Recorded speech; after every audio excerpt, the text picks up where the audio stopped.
Hi friends, welcome back to my channel. ಎಲ್ಲರೂ ಹೇಗಿದ್ದೀರಾ? ಎಲ್ಲರೂ ಚೆನ್ನಾಗಿದ್ದೀರಿ ಅಂದ್ಕೊಂಡು ನಾನು ಇವತ್ತು ಲಾಗ್ ಸ್ಟಾರ್ಟ್ ಮಾಡ್ಲತ್ತೀನಿ. ಫ್ರೆಂಡ್ಸ್, ಯಾರೆಲ್ಲ ಈ ವಿಡಿಯೋ ನೋಡ್ಲತ್ತೀರಿ ದಯವಿಟ್ಟು ನನ್ನ ಚಾನಲ್ನ ಸಬ್ಸ್ಕ್ರೈಬ್ ಮಾಡ್ಕೊಳ್ಳಿ. ನಿಮ್ಮ ಫ್ರೆಂಡ್ಸ್ ಮತ್ತು ಫ್ಯಾಮಿಲಿ ಜೊತೆ ಶೇರ್ ಮಾಡಿ.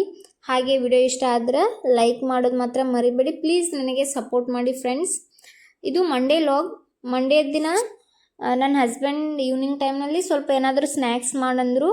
ಸ್ನ್ಯಾಕ್ಸ್ ಮಾಡಬೇಕಂದ್ರೆ ಈರುಳ್ಳಿದು ಇದ್ದಿದ್ದಿಲ್ಲ. ಕಾಂದ ಬಜ್ಜಿ ಮಾಡೋದು ನಮ್ಮ ಪ್ಲ್ಯಾನ್ ಆಗಿತ್ತು. ಹಾಗಾಗಿ ಸ್ವಲ್ಪ ತರಕಾರಿ ಎಲ್ಲ ತೊಗೊಂಡು ಬರ್ತೀನಿ ಅಂತ ಅವರು ಹೊರಗೆ ಹೋದರು. ಮಗಳಿಗೂ ಕೂಡ ಕರ್ಕೊಂಡು ಹೋದರು. ಅವ್ರು ಹೋಗಿ ಬರೋ ಅಷ್ಟರದಾಗ ಕಸ ಬಾಂಡೆ ಎಲ್ಲ ಮುಗಿಸ್ಕೋಬೇಕಂತ ಹೇಳಿ ನಾನು ಬೆಡ್ರೂಮ್ನಿಗೆ ಬಂದೆ. ಬೆಡ್ರೂಮ್ದಾಗ ನನ್ನ ಮಗಳು ಮನ್ಕೊಂಡಿದ್ದ ಹಾಸಿಗೆ ಅದೆಲ್ಲ ಅಷ್ಟೇ ಇದ್ದು ಅವೆಲ್ಲ ಎತ್ತಿಟ್ಟು ಬೆಡ್ರೂಮ್ನನ್ನು ನೀಟಾಗಿ ಕಸ ಗುಡಿಸ್ಕೊಂಡೆ ನಾನು. ಬೆಡ್ರೂಮಲ್ಲಿ ಮಂಚ ಮತ್ತು ಗಾದಿ ಅದೇನು ಇಲ್ಲರಿ, ಬೆಡ್ ಗಿಡ್ ಏನು ತೊಗೊಂಡಿಲ್ಲ ನಾವು. ಇಲ್ಲಿ ದೂರನೂ ಇದ್ದೀವಿ. ನಮ್ದು ಇಲ್ಲಿ ಇನ್ನೂ ಇರೋದು ಕನ್ಫರ್ಮ್ ಇಲ್ಲ, ಸ್ವಲ್ಪ ದಿನ ಮಟ್ಟಿಗೆ ಅಷ್ಟೇ ಇರೋದು. ಹಾಗಾಗಿ ಏನೂ ಖರೀದಿ ಮಾಡಿಲ್ಲ. ಬೆಡ್ರೂಮ್ ಎಲ್ಲ ನೀಟಾಗಿ ಕಸ ಗುಡಿಸಿದ್ಮೇಲೆ ಕಿಚನ್ನು ಸಹ ನೀಟಾಗಿ ಇಟ್ಬಿಟ್ಟು ಕಿಚನ್ ಒಮ್ಮೆ ಕಸ ಹುಡ್ಕೊಂಡ್ಬಿಟ್ಟೆ. ಕಿಚನ್ ಕಸ ಹುಡುಗಿ ಹಾಗೆ ಹಾಲ್ದಾಗೂ ಎಲ್ಲ ನೀಟಾಗಿ ಕಸ ಹುಡುಗ್ಬಿಟ್ಟು ಪಾತ್ರೆ ತೊಳಿಬೇಕಂತೇಳಿ ಮತ್ತೆ ಕಿಚನ್ಗೆ ಬಂದೀನಿ ರೀ. ಅವೆಲ್ಲ ಖಾಲಿ ಮಾಡಿಕೊಂಡೆ. ಅಡುಗೆ ಇದ್ದಿದ್ದು ಎಲ್ಲ ಬೇರೆ ಇದ್ರೊಳಗೆಲ್ಲ ತೆಗ್ದುಬಿಟ್ಟು ಬಾಂಡೆ ಎಲ್ಲ ಖಾಲಿ ಮಾಡಿಕೊಂಡು ಬಾಂಡೆ ವಾಶ್ ಮಾಡ್ಬೇಕನ್ನೋಷ್ಟ್ರಾಗ ನನ್ನ ಹಸ್ಬೆಂಡ್ ಎಲ್ಲ ತರಕಾರಿ ತೊಗೊಂಡು ಬಂದರು. ಇಲ್ಲೇ ಕೆಳಗಡೆನೇ ಹೋಗಿದ್ರು ಅವರು. ಅವ್ರು ಬಂದ ಮೇಲೆ ನಾನು ಪಾತ್ರೆ ಎಲ್ಲ ವಾಶ್ ಮಾಡಿಟ್ಟೆ. ಹಾಗೆ ಕಿಚನ್ ಕಟ್ಟಿ ಕೂಡ ಒಮ್ಮೆ ನೀಟಾಗಿ ನೀರು ಹಾಕಿಬಿಟ್ಟು ಅದನ್ನು ಕೂಡ ಕ್ಲೀನಾಗಿ ತೊಳ್ಕೊಂಡ್ಬಿಟ್ಟೆ. ನಾನು ಕಿಚನ್ ಕಟ್ಟಿ ಒಂದಿನಕ್ಕೆ 2 ಟೈಮ್ ವಾಶ್ ಮಾಡ್ಕೊಂಡ್ಬಿಡ್ತೀನಿ ರೀ. ಬೆಳಗ್ಗೆ ಎಲ್ಲ ಕೆಲಸ ಆಗೋಣ ವಾಶ್ ಮಾಡ್ತೀನಿ, ಮಧ್ಯಾಹ್ನ ಏನು ಅಷ್ಟು ಕೆಲಸ ಇರಲ್ಲ. ಒಮ್ಮೆ ಸಾಯಂಕಾಲ ನೀಟಾಗಿ ವಾಶ್ ಮಾಡ್ಕೊಂಡೆ ಅಂದ್ರೆ ಮುಂದೆ ಅಡುಗೆ ಮಾಡೋಕೆ ಸ್ಪೇಸ್ ಆಗ್ತಂಥೇಳಿ ಬಾಂಡೆ ಎಲ್ಲ ತೊಳೆದಷ್ಟ್ರಾಗ ನಮ್ಮ ಕಿಚನ್ ಎಲ್ಲ ಹೊಲಸಾಗ್ಬಿಡ್ತು ರೀ. ಸಿಂಕ್ ನೀರೆಲ್ಲ ಬಂದಿದ್ದು. ಮತ್ತು ಕಿಚನ್ ಒಮ್ಮೆ ನೀಟಾಗಿ ಎಲ್ಲ ಒರೆಸ್ಕೊಂಡ್ಬಿಟ್ಟೆ ನಾನು. ಅದು ಸಿಂಕ್ ಪೈಪ್ ಅವ್ರ ಪಪ್ಪ ನೀಟಾಗಿ ಹಾಕೊಟ್ರಿ. ಮತ್ತು ಬರುವಾಗ ಅವರಿಗೆ ಜಾಸ್ತಿ ಏನು ತರಿಸಿದಿಲ್ಲ ರೀ ನನ್ನ ತರಕಾರಿ. ಸ್ವಲ್ಪ ಈರುಳ್ಳಿ, ಹಸಿಮೆಣ್ಸಿನ್ಕಾಯಿ ಖಾಲಿ ಆಗಿತ್ತು. ಹಸಿಮೆಣ್ಸಿನ್ಕಾಯಿ ಸಂಜೆಗೆ ಮಾಡ್ಬೇಕಂತೇಳಿ ಸ್ವಲ್ಪ ನುಗ್ಗೆಕಾಯಿನೂ ತರಿಸಿದ್ದೆ. ಕೊತ್ತಂಬರಿ ಸ್ವಲ್ಪ ತರಿಸಿದ್ದೆ. ಕೊತ್ತಂಬರಿನ ಜಾಸ್ತಿ ತರಿಸಲ್ರಿ, ಯಾಕಂದರೆ 2 ದಿನ ಇರ್ತದ್ರಿ, ಆಮೇಲೆ ಕೊಳ್ತು ಹೋಗ್ತದೆ. ನಮ್ಮಲ್ಲಿ ಫ್ರಿಜ್ಜೂ ಸಹ ಇಲ್ಲ. ನಮ್ಗೆ ಎಷ್ಟು ಹತ್ತದ ಅಷ್ಟೇ ತರಿಸ್ಕೊಂಡು ಯೂಸ್ ಮಾಡ್ತೀನಿ ರೀ ನಾ ಪಲ್ಯ ಅದೆಲ್ಲ. ಇವಾಗ ಕಾಂದ ಬಜ್ಜಿ ಮಾಡ್ಬೇಕಂತೇಳಿ ನಾನು ಒಂದು 4-5 ಈರುಳ್ಳಿ ತೊಗೊಂಡು ಕಟ್ ಮಾಡ್ಕೊಳ್ಕತ್ತೀನಿ ರೀ.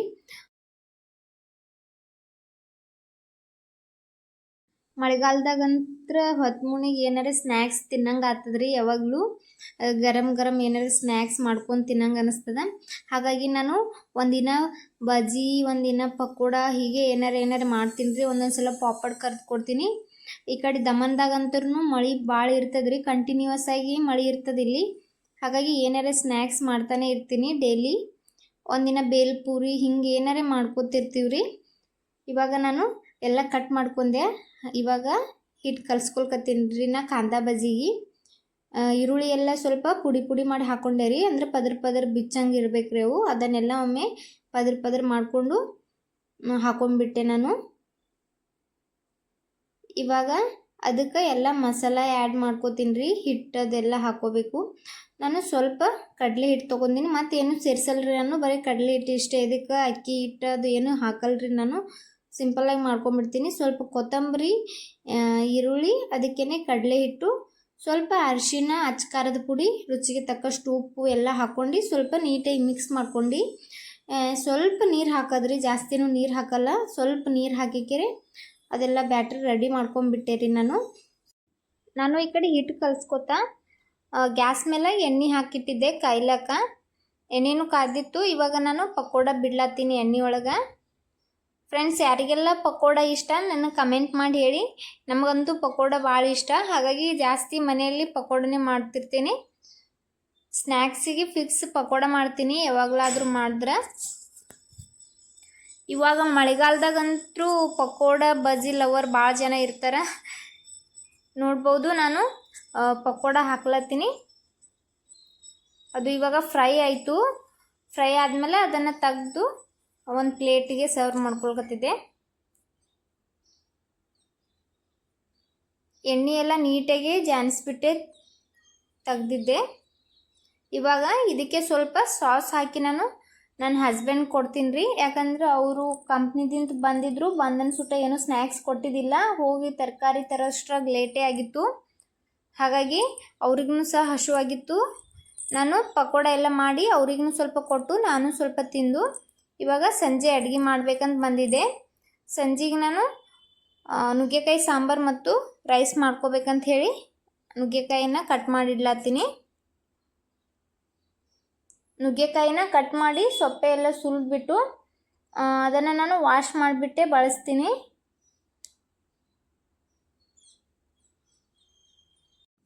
ಹೆಂಗಿದ್ರು ನಾವು ಸ್ನ್ಯಾಕ್ಸ್ ಮಾಡ್ಕೊಂಡಿದ್ವಿ, ಪಕೋಡ ಮಾಡ್ಕೊಂಡಿದ್ವಲ್ಲ, ಅದನ್ನೇ ಸ್ವಲ್ಪ ಎಕ್ಸ್ಟ್ರಾ ಮಾಡಿ ಜಾಸ್ತಿ ತಿಂದ್ವಿ ನಾವು. ಪಕೋಡ ಹಸಿವಾಗಿತ್ತು, ಅದಕ್ಕೇ ಇವಾಗ ನಾನು ಲೈಟಾಗಿ ಅಡುಗೆ ಮಾಡ್ಲತ್ತೀನಿ. ಸಿಂಪಲ್ಲಾಗಿ ರೈಸ್ ಮತ್ತು ನುಗ್ಗೆಕಾಯಿ ಹಾಕಿ ಬೇಳೆ ಸಾಂಬಾರು ಮಾಡ್ಕೋಬೇಕು ಅಂದ್ಕೊಂಡಿದ್ದೆ. ಅದಕ್ಕೆ ನಾನು ರೆಡಿ ಮಾಡ್ಲತ್ತೀನಿ. ಬೇಳೆ ಸಹ ನಾನು ಕುಕ್ಕರ್ಗೆ ಹಾಕಿ 2 ವಿಸಿಲ್ ಹೊಡೆಸ್ಕೊಂಡಿದ್ದೆ. ಬೇಳೆನೂ ರೆಡಿ ಇತ್ತು. ಅದಕ್ಕೆ ನಾನು ಇವಾಗ ನುಗ್ಗೆಕಾಯಿ ರೆಡಿ ಮಾಡ್ಕೊಳ್ಕತ್ತಿದ್ದೆ. ಅದನ್ನು ಸುಲಿದಿದ್ದಿಲ್ಲ, ಇನ್ನು ಆಗಲೇ ತಂದಿದ್ರು, ಅವರು ಜಸ್ಟ್ ತಂದಿದ್ರು. ಇವಾಗ ನುಗ್ಗೆಕಾಯಿ ಎಲ್ಲ ಸುಲಿದು ನಾನು ನೀರಲ್ಲಿ ಹಾಕಿ ಇಟ್ಕೊಂಡಿದ್ದೀನಿ. ಒಗ್ಗರಣೆಗೆ ನಾನು ಬೆಳ್ಳುಳ್ಳಿ ಸುಲಿಯಕತ್ತೀನಿ. ಸ್ವಲ್ಪ ಬೆಳ್ಳುಳ್ಳಿ ಸುಲ್ಕೊಂಡು ಟೊಮೆಟೊ ಎಲ್ಲ ಕಟ್ ಮಾಡ್ಕೋಬೇಕು. ನಾನು ಸಿಂಪಲ್ಲಾಗಿ ಹೇಗೆ ಮಾಡ್ಕೋತೀನಿ ನುಗ್ಗೆಕಾಯಿ ಸಾಂಬಾರು ಅಂತ ನೀವು ನೋಡ್ಬೋದು ಫ್ರೆಂಡ್ಸ್. ನಾನು ಎಣ್ಣೆ ಒಳಗೆ ಸ್ವಲ್ಪ ಸಾಸಿವೆ, ಜೀರಿಗೆ, ಕರಿಬೇವು, ಬೆಳ್ಳುಳ್ಳಿ ಎಲ್ಲ ಹಾಕಿ ಫ್ರೈ ಆದಮೇಲೆ ಟೊಮೆಟೊನೂ ಹಾಕಿ ಫ್ರೈ ಮಾಡ್ಕೋತೀನಿ. ಟೊಮೆಟೊನೂ ಸಹ ಫ್ರೈ ಆದಮೇಲೆ ಮಸಾಲ ಆ್ಯಡ್ ಮಾಡ್ಕೋತೀನಿ. ಸ್ವಲ್ಪ ಅರಿಶಿನ ಪುಡಿ, ಅಚ್ಕಾರದ ಪುಡಿ ಮತ್ತು ನಮ್ಮ ಸೈಡ್ ಸಿಗ್ತದಲ್ರಿ ಮಸಾಲೆ ಖಾರ, ಅದನ್ನು ಆ್ಯಡ್ ಮಾಡ್ಕೋತೀನಿ. ಎಲ್ಲ ಸ್ವಲ್ಪ ನೀಟಾಗಿ ಫ್ರೈ ಆದಮೇಲೆ ಇದಕ್ಕೆ ನಾನು ಇವಾಗ ಸ್ವಲ್ಪ ಉಪ್ಪನ್ನು ಸಹ ಸೇರಿಸ್ಕೋತೀನಿ. ಹಾಗೆ ನುಗ್ಗೆಕಾಯಿ ಸುಲಿದಿಟ್ಟಿದ್ನೆಲ್ಲ ನೀರೊಳಗೆ ಅದನ್ನು ವಾಶ್ ಮಾಡಿಬಿಟ್ಟು ಇದಕ್ಕೆ ಸೇರಿಸ್ಕೋತೀನಿ. ಇದನ್ನೊಮ್ಮೆ ನೀಟಾಗಿ ಫ್ರೈ ಮಾಡ್ಕೋತೀನಿ ನುಗ್ಗೆಕಾಯಿ ಈ ಮಸಾಲೆ ಒಳಗೆಲ್ಲ. ನುಗ್ಗೆಕಾಯಿ ಎಲ್ಲ ನೀಟಾಗಿ ಫ್ರೈ ಆದಮೇಲೆ ಬೇಳೆ ಏನು ಕುದಿಸಿಟ್ಟಿದ್ವಲ್ರಿ ಅದನ್ನು ಸ್ವಲ್ಪ ಮುಗುಚ್ಬಿಟ್ಟು ಅದನ್ನು ಇದಕ್ಕೆ ಸೇರಿಸ್ಕೋತೀನಿ. ನುಗ್ಗೆಕಾಯಿನ ಈ ಥರ ನಾವು ಫ್ರೈ ಮಾಡ್ಕೊಳ್ಳೋದ್ರಿಂದ ಉಪ್ಪು ಖಾರ ಎಲ್ಲ ನೀಟಾಗಿ ಹಿಡ್ಕೋತದ, ತಿನ್ನಾಗ ಸ್ವಲ್ಪ ಟೇಸ್ಟ್ ಬರ್ತದೆ ಅಂಥೇಳಿ ಈ ಥರ ನಾನು ಫ್ರೈ ಮಾಡಿಕೊಂಡೆ. ಇದೆಲ್ಲ ಫ್ರೈ ಆದಮೇಲೆ ನಾನು ಬೇಳೆಯನ್ನು ಕುದಿಸಿಟ್ಟಿದ್ಮೇಲೆ ಇವಾಗ ಸೇರಿಸ್ಕೊಂಡೆ ರೀ. ಸೇರಿಸ್ಕೊಂಡ್ಬಿಟ್ಟು ನೀರು ಆ್ಯಡ್ ಮಾಡ್ಲತ್ತೀನಿ. ನಮಗೆ ಯಾವ ಥರ ಸಾಂಬಾರು ಬೇಕು, ತಿಳಿ ಬೇಕು, ಏನು ಗಟ್ಟಿ ಬೇಕು ನೋಡಿಕೊಂಡು ಸೇರಿಸ್ಕೊಂಡೆ. ಸ್ವಲ್ಪ ಮೀಡಿಯಮ್ ಇದ್ರೇ ಒಳ್ಳೆಯದು, ಯಾಕಂದ್ರೆ ನುಗ್ಗೆಕಾಯಿ ಹಾಕಿದ್ಮೇಲೆ ನುಗ್ಗೆಕಾಯಿ ಕುದಿಯೋವರೆಗೂ ಸ್ವಲ್ಪ ಗಟ್ಟಿ ಆಗಿಬಿಡ್ತದೆ ರೀ ಸಾರ. ಇವಾಗ ಇದಕ್ಕೇ ನೀರು ಆ್ಯಡ್ ಮಾಡಿ ಇನ್ನೊಂದು ಸ್ವಲ್ಪ ಉಪ್ಪು ಸೇರಿಸ್ಕೊಳ್ಕತ್ತೀನಿ. ನಾನು ನೀರು ಆ್ಯಡ್ ಮಾಡಿ ಸಂಬಂಧ ಮತ್ತಿಷ್ಟು ಉಪ್ಪು ಸೇರಿಸ್ಕೊಂಡು ಸ್ವಲ್ಪ ಕೊತ್ತಂಬರಿ ಹಾಕಿಬಿಟ್ಟು ಕುದ್ಲಾಕ್ಬಿಟ್ಟೆ. ಇದು ಕುದಿಯೋವರೆಗೂ ನಾನು ಅನ್ನಕ್ಕೂ ರೆಡಿ ಮಾಡ್ಕೊಳ್ಕತ್ತಿದ್ದೆ. ಸಿಂಗಲ್ ಗ್ಯಾಸ್ ಇರೋದ್ರಿಂದ ನಾವು ಬೇಗ ಬೇಗ ಮಾಡ್ಕೋಬೇಕಾಗ್ತದ್ರಿ, ಒಂದೇ ಒಲೆ ಅದ. ಅದಕ್ಕಾಗಿ ನಾನು ಈ ಕಡೆ ಅಕ್ಕಿನೂ ಸಹ ತೊಳೆದ್ಬಿಟ್ಟು ಉಪ್ಪು ಅದು ಸೇರಿಸಿ ಕುಕ್ಕರ್ ಮುಚ್ಚಿಡ್ತೀನಿ. ಆ ಕಡೆ ಅದು ಕುದ್ಮೇಲೆ ಅದು ತೆಗೆದು ರೈಸಿಗೆ ಇಡ್ತೀನಿ. ರೈಸೆಲ್ಲ ವಾಶ್ ಮಾಡಿ ಇದನ್ನು ಎತ್ತಿಟ್ಬಿಟ್ಟು ಒಂದು ಸ್ವಲ್ಪ ಪಾತ್ರೆಗಳಿದ್ದು ರೀ, ಆಮೇಲೆ ಜಾಸ್ತಿ ಆತವಂಥೇಳಿ ಅವೇನು ಪಾತ್ರೆಗಳಿದ್ದು ಸ್ವಲ್ಪ ಅದನ್ನೆಲ್ಲ ವಾಶ್ ಮಾಡಿ ಇಟ್ಬಿಡ್ತೀನಿ. ಸ್ನ್ಯಾಕ್ಸ್ ತಿಂದಿದ್ವಿ, ಸ್ನ್ಯಾಕ್ಸ್ ಮಾಡಿದ್ದೆಲ್ಲ ಪಾತ್ರೆಗಳಿದ್ದು ಅದನ್ನೆಲ್ಲ ವಾಶ್ ಮಾಡ್ಲತ್ತಿದ್ದೆ ನಾನು. ಅಂದ್ರೆ ಅವಾಗಿಂದ ಅವಾಗೆ ಸ್ವಲ್ಪ ಪಾತ್ರೆಗಳನ್ನು ವಾಶ್ ಮಾಡ್ಕೊಂಡ್ರೆ ಮುಂದೆ ಟೈಮ್ ಉಳಿತದ ಏನಾರು ಕೆಲಸ ಮಾಡ್ಲಕ್ಕಂತ ಹೇಳಿ. ನನ್ನ ಮಗಳು ಸಹ ಕಿರಿಕಿರಿ ಮಾಡ್ತಾಳಲ್ಲ, ಹಾಗಾಗಿ ನಾನು ಸ್ವಲ್ಪ ಟೈಮ್ ಇದ್ದಾಗೇ ಕೆಲಸ ಮಾಡ್ಕೊಂಡು ಬಿಡ್ತೀನಿ.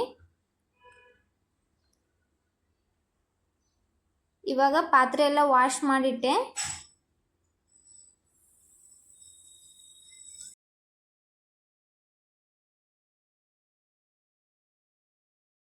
ನಾನು ಯಾವಾಗಲೂ ಹಿಂಗೆ ಮಾಡ್ತೀನಿ. ಈ ಕಡೆ ಅಡುಗೆ ಮಾಡ್ಕೋತ ಏನಾದರೂ ಪಾತ್ರೆ ಇದ್ದು ಅಂದ್ರೆ ಅದನ್ನು ತೊಳೆದು ಬಿಡ್ತೀನಿ. ಜಾಸ್ತಿ ಬಾಂಡೆ ಬಾಳೋದು ಇಡಲ್ರಿ ನಾನು. ಹಾಗೆ ಇಟ್ಟೆ ಅಂದ್ರೆ ಅಷ್ಟೇ ಕುಂತು ಬಿಡ್ತಾವ. ನನ್ನ ಮಗಳು ಒಂದೊಂದು ಸಲ ನನಗೆ ಭಾಳ ಕಿರಿಕಿರಿ ಮಾಡ್ಲತ್ತಿರ್ತಾಳೆ, ಕೈ ಬಿಡಲ್ಲ, ಅವಾಗ ತೊಳೆಯೋದೇ ಆಗಲ್ಲ. ನನ್ನ ಮಗಳು ಹಿಂಗೆ ಅವ್ರ ಪಪ್ಪ ಜೊತೆ ಆಟ ಆಡುವಾಗೆ ನಾನು ಎಲ್ಲ ಕೆಲಸ ಮಾಡ್ಕೊಂಡ್ಬಿಡ್ತೀನಿ ಬೇಗ ಬೇಗ. ಹಾಗಾಗಿ ಉಳಿದಿರೋ ಪಾತ್ರೆ ಎಲ್ಲ ತೊಳೆದೆ. ನಾನು ಪಾತ್ರೆ ಎಲ್ಲ ತೊಳೆದು ರೈಸ್ ಮಾಡಿಕೊಂಡೆ. ರೈಸ್ ಮಾಡಿಬಿಟ್ಟು ನನ್ನ ಹಸ್ಬೆಂಡ್ ನಾನು ಊಟ ಮುಗಿಸ್ಕೊಂಡ್ವಿ. ನನ್ನ ಮಗಳಿಗೂ ಸಹ ಸ್ವಲ್ಪ ಅದೇ ತಿನ್ನಿಸಿದೆ ಇವತ್ತು. ಇವಾಗಕ್ಕಿ ನಮ್ಮ ಜೋಡಿನೇ ಊಟ ಮಾಡ್ಲತ್ತಾಳ್ರಿ, ಅಷ್ಟು ಇಷ್ಟು ಊಟ ಮಾಡ್ಲತ್ತಾಳ. ಹಾಗೆ ರಾಟಿ ಹಾಕಿದ್ವಿ ಅಂದ್ರೆ ಉಣ್ತಾಳ ಅಂಥೇಳಿ ನಾವು ನಮ್ಮ ಜೊತೆನೇ ಕರ್ಕೊಂಡು ಊಟ ಮಾಡ್ತೀವಿ. ಊಟ ಎಲ್ಲ ಮುಗಿಸಿ ನಾನು ಕಿಚನ್ನ ಕ್ಲೀನ್ ಮಾಡ್ಲತ್ತಿದ್ದೆ. ಅಂದರೆ ಪಾತ್ರೆ ಎಲ್ಲ ತೊಳೆದು ಕಿಚನ್ ಕಟ್ಟೆ ಎಲ್ಲ ನೀಟಾಗಿ ತೊಳೆದ್ಬಿಟ್ಟು ಮಲ್ಗ್ತೀನಿ. ಮುಂಜಾನೆ ನಮ್ಗೆ ಮತ್ತು ಜಲ್ದಿ ಎದ್ದು ಅಡುಗೆ ಮಾಡೋದಿರ್ತದೆ, ಹಾಗಾಗಿ ಆಗಲ್ಲ ಅಂಥೇಳಿ ಸಂಜೆನೇ ಪಾತ್ರೆ ಎಲ್ಲ ವಾಶ್ ಮಾಡಿಟ್ಟು ಮಲ್ಗ್ತೀನಿ. ಹೆಂಗಿದ್ರು ನನ್ನ ಮಗಳನ್ನೂ ಬೇಗನೆ ಮಲ್ಕೋತಾಳೆ. ಅವಳು ಮಲ್ಕೊಂಡಾಗ ಕೆಲಸ ಆಗ್ತದೆ. ಮತ್ತು ಆಕೆ ನನ್ನ ಜೋಡಿನೇ ಮುಂಜಾನೆ ಜಲ್ದಿನೇ ಹೇಳ್ತಾಳೆ. ಅದಕ್ಕೆ ನಾನು ಸಂಜೆ ಮಾಡಿಟ್ರೆ ಮುಂಜಾನೆ ಮಾಡೋ ಟೆನ್ಷನ್ ಇರಲ್ಲ. ಆಕೆ ಮುಂಜಾನೆ ಎದ್ದಳು ಅಂದ್ರೆ ಬೇಗ ನನ್ನ ಕೈ ಬಿಟ್ಟೇ ಇಳಲ್ರಿ, ಸ್ವಲ್ಪ ನನ್ನ ಹತ್ರನೇ ಇರ್ತಾಳೆ. ಆಕೆಗೆ ಸ್ವಲ್ಪ ಹಾಲು ಕುಡಿಸೋದು ಉಣಿಸೋದು ಟೈಮ್ ಹೋಗ್ತದೆ. ಅದಕ್ಕೂ ಸಹ ನಾನು ಸಂಜೆನೇ ಪಾತ್ರೆ ಎಲ್ಲ ವಾಶ್ ಮಾಡಿಬಿಡ್ತೀನಿ. ಪಾತ್ರೆ ಎಲ್ಲ ವಾಶ್ ಮಾಡಿಟ್ಟು ಸ್ವಲ್ಪ ಕಿಚನ್ ಕಟ್ಟೆ ಎಲ್ಲ ನೀಟ್ ಮಾಡಿಟ್ಟು ಸ್ವಲ್ಪ ಡ್ರೈ ಫ್ರೂಟ್ಸ್ ಮತ್ತು ಕಡಲೆ ಎಲ್ಲ ನೆನೆ ಇಡ್ತೀನಿ. ಅವರು ಬೆಳಗ್ಗೆ ಹೋಗೋವಾಗ ನಷ್ಟ ಒಂದೊಂದು ಟೈಮ್ ಆಗಲಿಲ್ಲ ಅಂದ್ರೂ ಅದನ್ನೇ ಸ್ವಲ್ಪ ತಿಂದ್ಬಿಟ್ಟು ಹೋಗ್ತಾರೆ. ಇವಾಗ ಕಿಚನ್ ಎಲ್ಲ ನಾನು ನೀಟಿಟ್ಟೆ, ಸ್ವಲ್ಪ ಡ್ರೈ ಫ್ರೂಟ್ಸ್ನು ನೆನೆ ಹಾಕೋದಿತ್ತು. ಫ್ರೆಂಡ್ಸ್, ಇವತ್ತಿನ ವಿಡಿಯೋ ಇಷ್ಟ ಆಗಿತ್ತು. ಇಷ್ಟ ಆದರೆ ಲೈಕ್ ಮಾಡಿ, ನಿಮ್ಮ ಫ್ರೆಂಡ್ಸ್ ಮತ್ತು ಫ್ಯಾಮಿಲಿ ಜೊತೆ ಶೇರ್ ಮಾಡಿ, ನನ್ನ ಚಾನಲನ್ನು ಸಬ್ಸ್ಕ್ರೈಬ್ ಮಾಡಿ. ಪ್ಲೀಸ್ ನನಗೆ ಸಪೋರ್ಟ್ ಮಾಡಿ ಫ್ರೆಂಡ್ಸ್. ಈ ವಿಡಿಯೋದಲ್ಲಿ ಏನಾದರೂ ತಪ್ಪಿದ್ರೆ ನನಗೆ ಕಮೆಂಟ್ ಮಾಡಿ ತಿಳಿಸಿ. ನಿಮಗೆ ಯಾವ ಥರದ ವಿಡಿಯೋ ಬೇಕು ಅದನ್ನು ಕಮೆಂಟ್ ಮಾಡಿ ತಿಳಿಸಿ. ಅಲ್ಲಿವರೆಗೂ ಎಲ್ಲರಿಗೂ ಬಾಯ್ ಫ್ರೆಂಡ್ಸ್. ಮತ್ತು ಮುಂದಿನ ವಿಡಿಯೋದಲ್ಲಿ ಸಿಗೋಣ. ಹಾಗೆ ನನ್ನ ವಿಡಿಯೋಗಳನ್ನು ನೋಡ್ತಾ ಇರಿ. ನನ್ನ ವಿಡಿಯೋ ನೋಡುತ್ತಿರುವ ಎಲ್ಲರಿಗೂ ಧನ್ಯವಾದಗಳು.